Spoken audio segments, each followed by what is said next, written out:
Hello, everyone. If you like what I'm doing here, please consider subscribing, liking, and commenting. It would really help the channel out quite a bit. Thank you very much.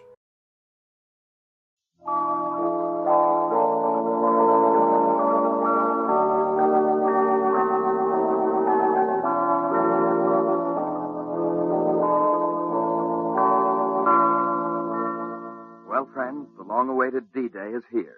And in Littleton, as in thousands of other towns, hamlets, and cities throughout our country, the churches are open for prayer.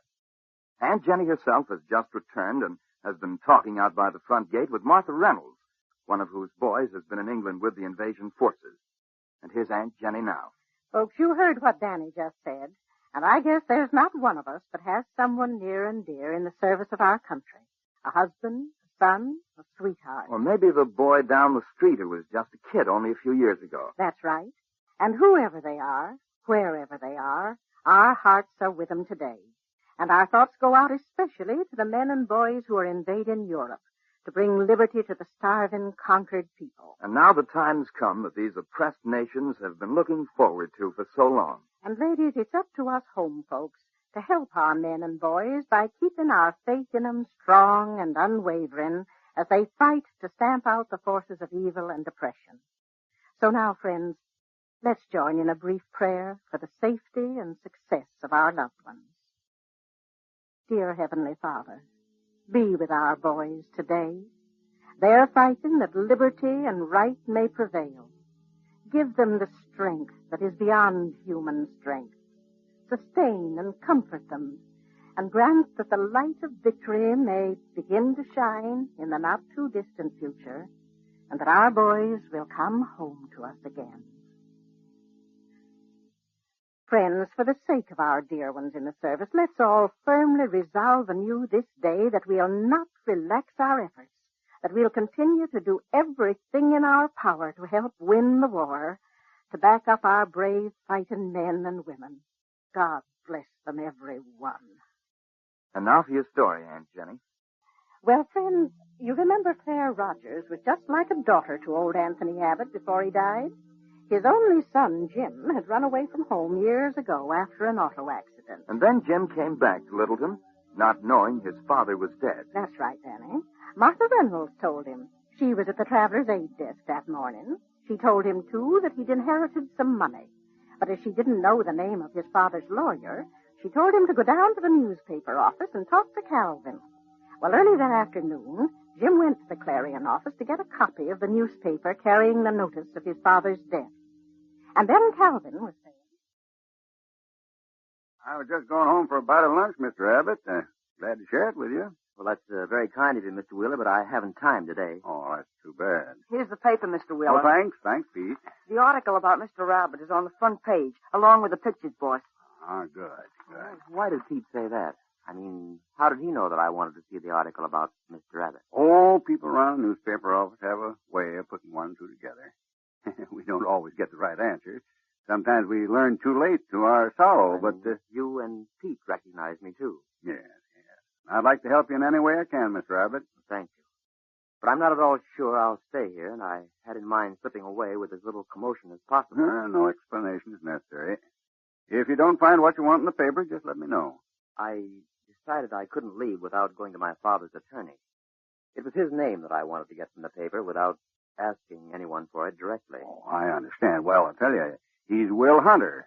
His office is 2 blocks down the street on the right-hand side in the yellow brick building in the center of the block. Thank you. Thank you very much, and goodbye, sir. Goodbye, and good luck, Jim. You said it, boss. Good luck. That guy sure looks like he could stand a little luck. Yes, he does, Pete. Can you feature a trip like that? Being the son of good old Anthony Abbott, inheriting all that dough, and looking like such a sourpuss about it. Or was it an act, a cover-up? The fear would show how gosh all fire tickle he was, a nice old guy had kicked off.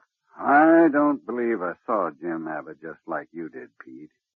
His eyes were as gentle as a woman's. No, that's not it. They were... Yeah, I know, boss. They looked like if he was a girl, he'd have been blubbering fit to drown us. And if it was an act, he can sure deliver the goods, costume and all. Boy, that suit's so thin that if he had sneezed real hard, it'd have been gone with the wind.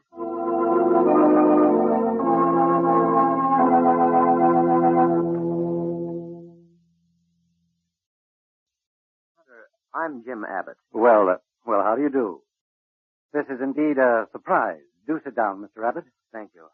I probably should have notified you that I was coming, but I didn't know that I was myself until about an hour ago. You've been in town only an hour, Mr. Abbott, or may I call you Jim? If you like. But about coming in town, I came in on an early train this morning, but... Oh, I see. You mean that you only learned within the hour of your father's demise and the legacy he left you? No, I learned of that soon after I arrived. Oh, I see. It took me some time to decide whether or not I wanted to make any inquiry about the money I was told my father had left me. May I ask why you would have to decide on such a matter, Mr. Abbott? Well, I think it's only fair to tell you that I still haven't made up my mind as to what I'll do in regard to it, but I would like very much to find out what my father's last wishes were and ask if he perhaps left any personal message for me. Yes, Mr. Abbott, there's a letter, but I do not have it in my possession. Well, where is it? Who has it? A girl by the name of Claire Rogers has it. She came in after her work every day and cared for your father, and he loved her like a daughter. Well, this girl was a nurse? No, it seems your father befriended her when she came here some 6 or 7 years ago, and Claire never forgot it. Oh, I see.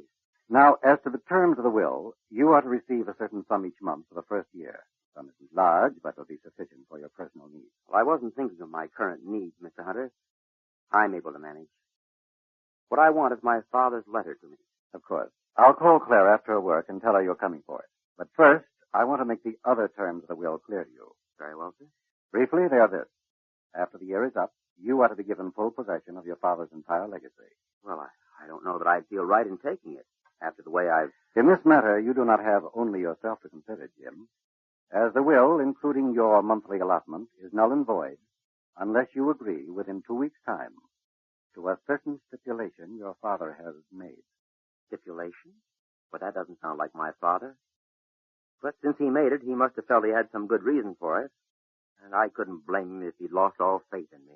His faith in you, Jim, never wavered. And the stipulation is that you marry Claire Rogers. Marry? Marry? Yes. Marry the girl who cared for your father so long. Oh, but see here. The kind of a girl I'd want to marry wouldn't be the kind of a girl who'd have me. I believe you'll regret having said that when you meet Claire Rogers. I regret having said it now. I regret ever having to think such a thing about any girl or about myself. But look at me. Shabby, lame. I'd be a pretty poor bet for any girl, even with the money, if I had to be thrown in along with it. What you're really trying to say, Jim, is that any girl who would marry you would be marrying just for the money. Isn't that it? Well, wouldn't she? Wouldn't she? What other reason could a girl who... Oh, never mind. Please tell Claire Rogers that I'll not impose on her, and that if she'll send me my letter, we'll call it quits. Or does she know about the stipulation? Yes, she knows. And wait a minute, Jim. You'd better think this over a little. Claire cared for your father without thought of return for herself. Well, that sounds very pretty, but if you'd knocked around the world as much as I have, you'd know that those things just don't happen without a motive behind them. Again, I say, you'll regret those words when you meet Claire. Mr. Hunter, you may think you can tell by looking at me what my life has been, only you can't. I mean, there are certain things that I still have ideals about. Jim, it was your father's last wish expressed to me that I would promise him not to let you bolt without meeting and talking to Claire. Now, you wouldn't refuse your father's last wish just to talk with her, would you, Jim? No, I guess I couldn't do that. Good. I'll take you to. No, thank you. If I must see her, I want to do it alone.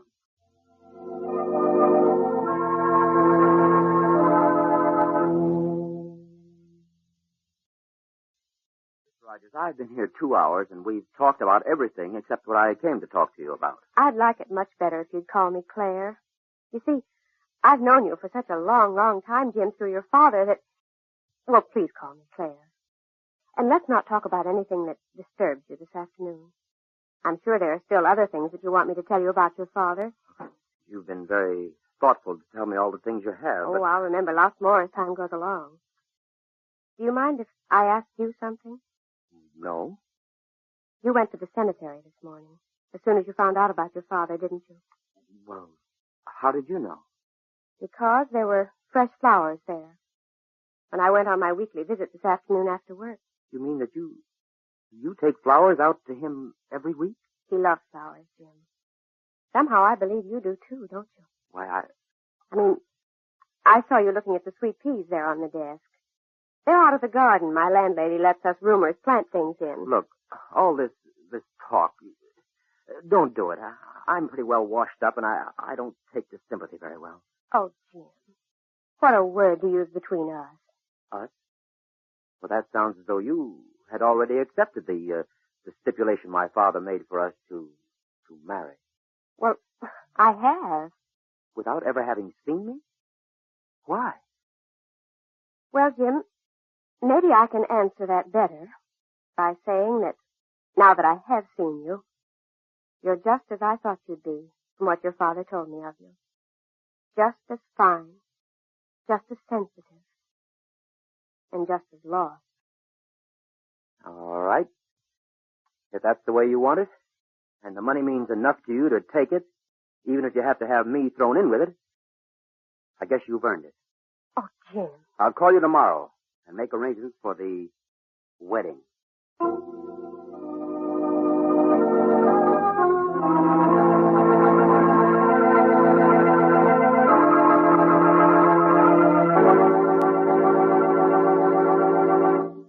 Wedding arrangements.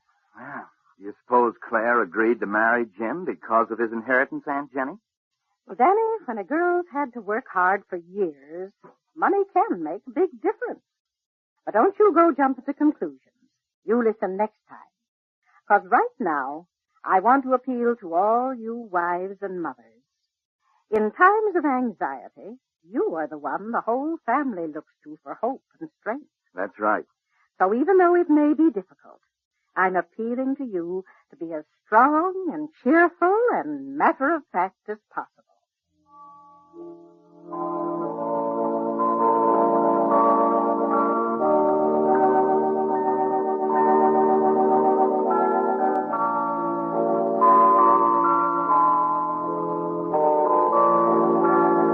True names are never used in Spry's real-life stories, brought to you by SPRY, Spry, the improved all-vegetable shortening. Dan Seymour speaking.